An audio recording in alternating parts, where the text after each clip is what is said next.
Bilaspur press club में आज सरकार की मजदूर विरोधी, जन विरोधी, राष्ट्र विरोधी नीतियों के खिलाफ व्यापक संघर्षों को आगे बढ़ाएं। बजट को मजाक बनाकर रख दिया गया। इस बजट से देश में असमानता बढ़ेगी। केंद्र सरकार शब्दजाल और जुमलों वाली सरकार है। अमरजीत कौर। बिलासपुर वित्त मंत्री द्वारा पेश किया गया बजट हमेशा की तरह जुमलेबाजी से भरा है। धार्मिक शब्दों से गढ़े गए नए नए शब्द हैं, लेकिन बजट खोखला, गरीब विरोधी और अमीर का हितैषी है। यह उन असमानताओं को और बढ़ाएगा जो श्री नरेंद्र मोदी के लगभग 9 वर्षों के शासन की पहचान रही है। ये कहना है एटक के महासचिव अमरजीत कौर का। बुधवार को विलास प्रेस क्लब में पत्रकारों से चर्चा करते हुए कहा कि बजट इस पृष्ठभूमि में आया है जब ऑक्सफैम की रिपोर्ट में खुलासा हुआ कि भारत की 1% शीर्ष आबादी, जिसके पास पिछले साल तक देश की कुल संपत्ति में 22% हिस्सेदारी थी, उसने अपना हिस्सा 40.5% तक बढ़ा लिया है, जबकि 50% नीचे के लोग जिनके पास संपत्ति है 13% हिस्सा था, अब केवल 3% हिस्सा बचा है। हमारे देश में अरबपति लॉकडाउन से पहले 102 थे और 2021 में बढ़कर 142 हो गए हैं और इस नवीनतम रिपोर्ट में उनकी संख्या 166 हो गई है, जबकि भूख सूचांक 102 की स्थिति से और बिगड़ गया है। अब भारत 107 पर है। भारत में 19 करोड़ लोगों के स्थान पर अब भुखमरी की स्थिति बढ़कर 35 करोड़ हो गई है।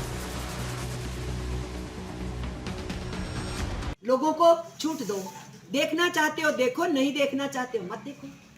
पर ये जबरदस्ती की क्या बात है कि आप जबरदस्ती करें कि तुम ये नहीं देख सकते, तुम ये कपड़ा नहीं पहनोगे, तुम ये खाना नहीं खाओगे, तुम ये नहीं देखोगे, तुम ये कविता नहीं लिखोगे, ये तुम फिल्म नहीं देखोगे, ये तुम एक्टिंग नहीं करोगे।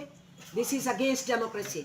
तो हिंदुस्तान की कॉन्स्टिट्यूशनल डेमोक्रेसी को ध्वस्त कर रही है मिस्टर मोदी की सरकार। और जितने इंस्टीट्यूशंस हैं सरकार के, डेमोक्रेटिक इंस्टीट्यूशन, उन सारे इंस्टीट्यूशंस का गलत इस्तेमाल किया जा रहा है।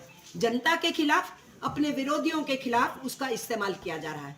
और हम ट्रेड यूनियंस भी ये समझते हैं कि अगर मजदूरों से पंगा लिया है ना आपने, तो मजदूर भी आपको दिखाएंगे कि संघर्ष नीचे मैदान में क्या होता है। उस लड़ाई को हम लड़ेंगे, क्योंकि हम एक चीज जानते हैं, जिस देश में ट्रेड यूनियंस को पीटा जाएगा वो देश डेमोक्रेसी में फेल है।